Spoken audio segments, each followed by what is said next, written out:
Hi friends, welcome back to my channel Sri Ketki Math Tutorials. Today's topic Inter Maths 1B, chapter Straight Lines, Introduction of Exercise 3C, Part 3 friends.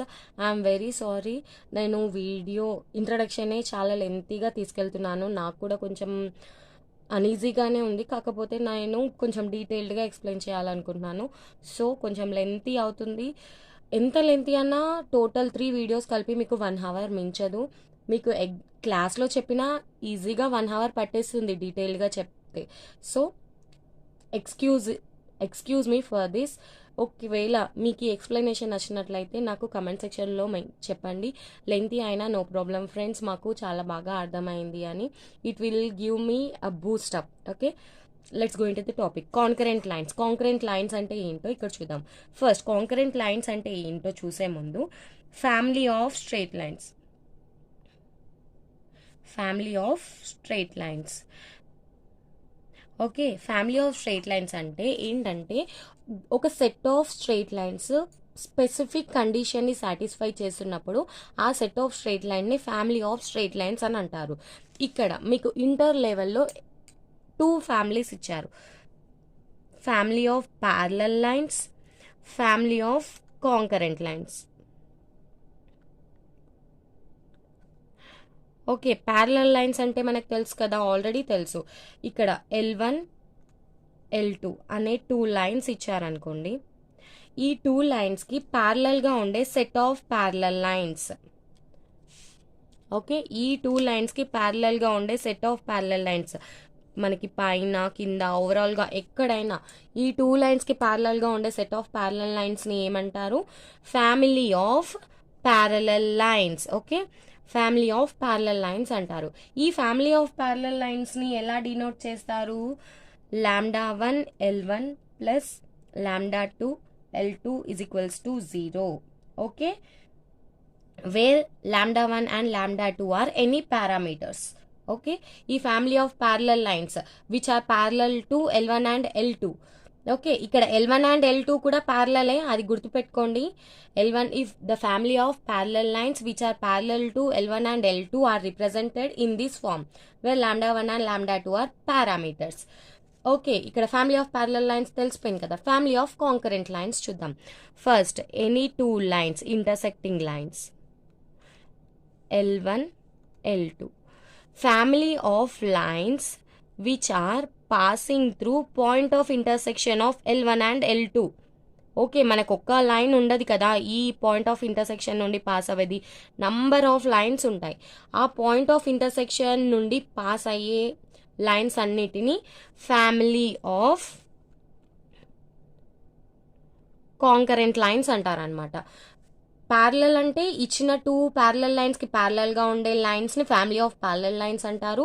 ఇచ్చిన 2 intersecting లైన్స్కి మళ్ళీ అదే intersecting point నుండి pass అయ్యే lines అన్నింటినీ family of concurrent lines అంటారు. Okay, ఈ family of concurrent లైన్స్ని ఎలా రిప్రజెంట్ చేస్తారు?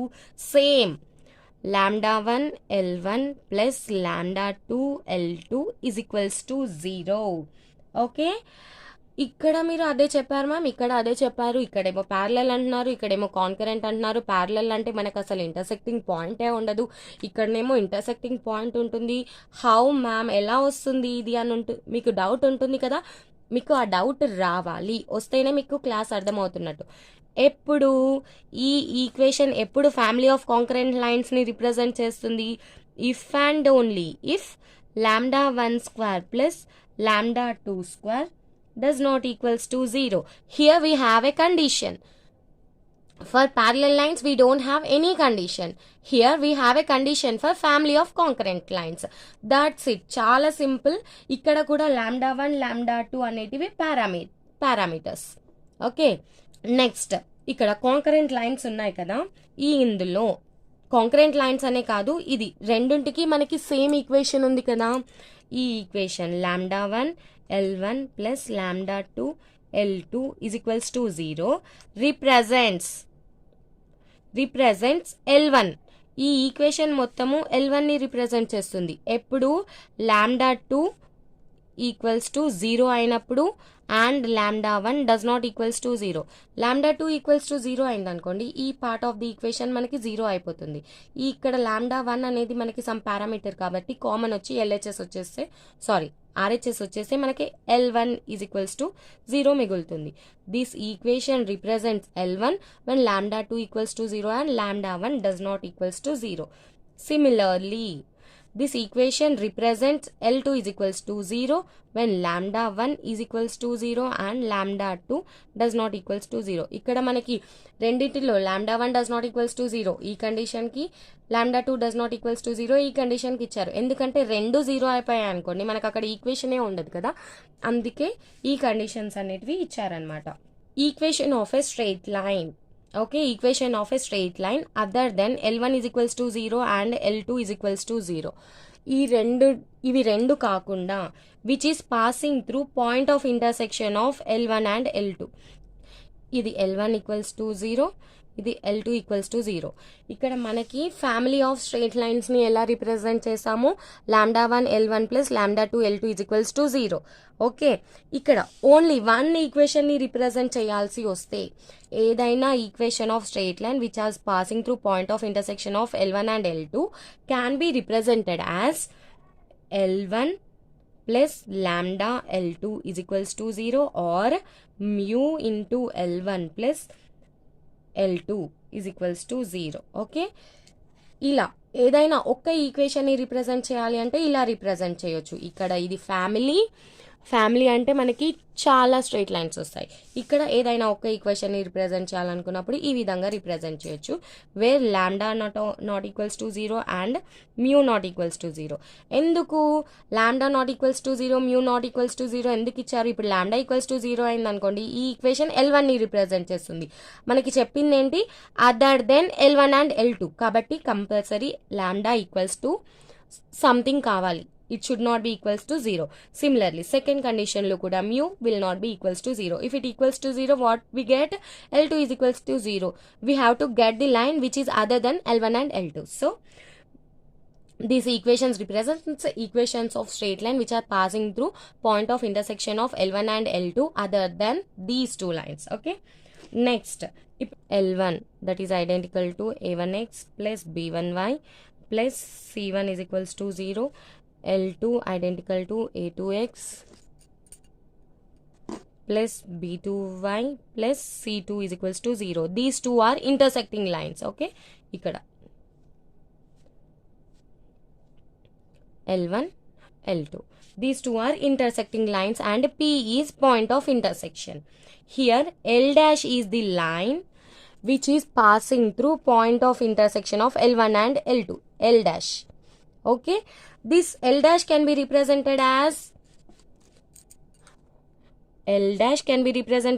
already మనకు తెలుసు కదా, ఫ్యామిలీ ఆఫ్ కాంకరెంట్ లైన్స్ ని మనం ఎలా రిప్రజెంట్ చేస్తాము, λ1 L1 plus λ2 L2 is equals to 0 ఇలా రిప్రజెంట్ చేస్తాం కదా.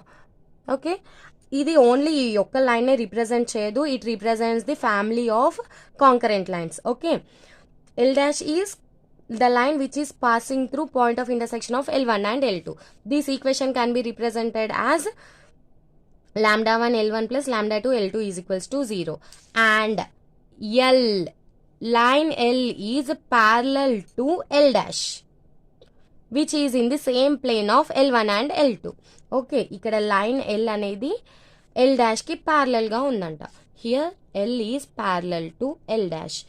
Now, the equation of L can be represented as L identical to λ1 L1 plus λ2 L2 is equals to λ3.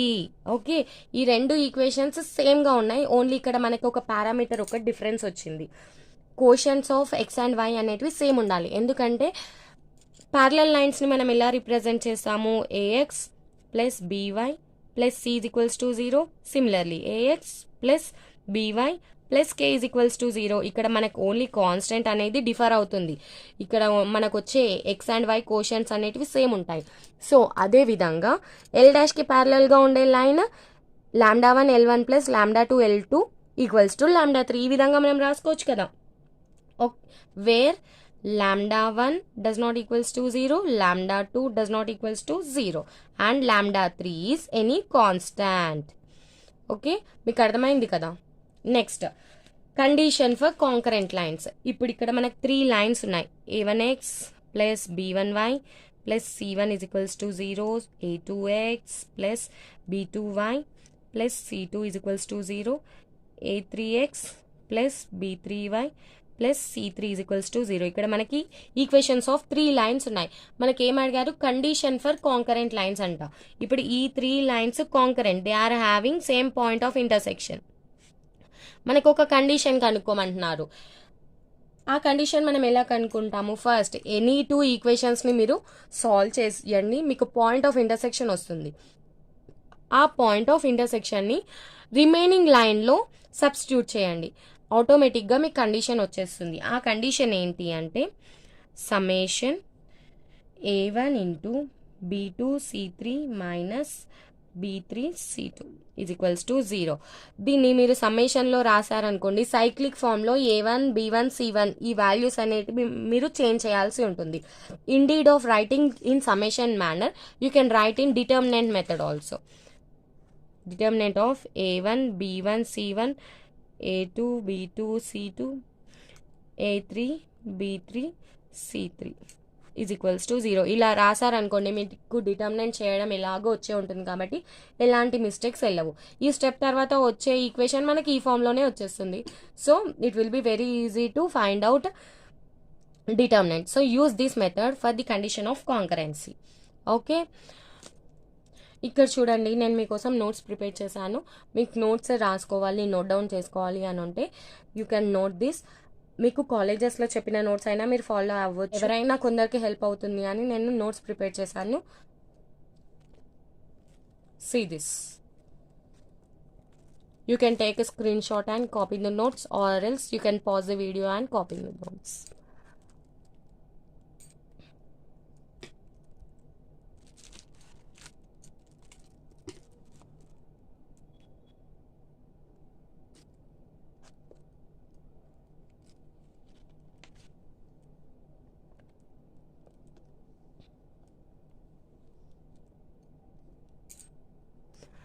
Notes మీకు exam టైంలో use అవుతుంది. మీరు సడన్గా కొంచెం నోట్స్ చూసుకొని మీకు ఏదైనా అర్థం కాకపోతే నోట్స్ చూసుకొని కూడా మీరు ప్రాబ్లమ్స్ అనేటివి అర్థం చేసుకోవచ్చు వితౌట్ ఎనీబడీస్ హెల్ప్. ఓకే, ఇక్కడ మనం కండిషన్ ఫర్ కాంకరెంట్ లైన్స్ అనుకున్నాం కదా, దానికి సంబంధించిన నోట్స్ ఇది చాలా ఇంపార్టెంట్. ఎందుకంటే మీకు దీనిపైన ప్రాబ్లమ్స్ షూర్గా ఉంటాయి ఎగ్జామ్లో. షూర్గా అంటే మోస్ట్లీ 85 to 90% చాలా మటుకు వస్తాయి. These problems are important for 2 marks especially. Okay,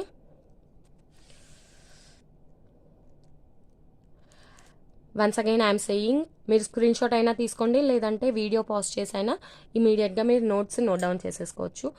ఈ వీడియోకి సంబంధించి మీకు ఏమైనా డౌట్స్ ఉంటే కమెంట్ సెక్షన్లో మెన్షన్ చేయండి, తప్పకుండా క్లారిఫై చేస్తాను. అలాగే మీకు కనుక ఈ వీడియో నచ్చినట్లయితే లైక్ చేయండి, షేర్ చేయండి. అలాగే నా ఛానల్ శ్రీ కేతకి మ్యాథ్ ట్యూటోరియల్స్ని సబ్స్క్రైబ్ చేయండి friends. Thank you, bye, see in the next video.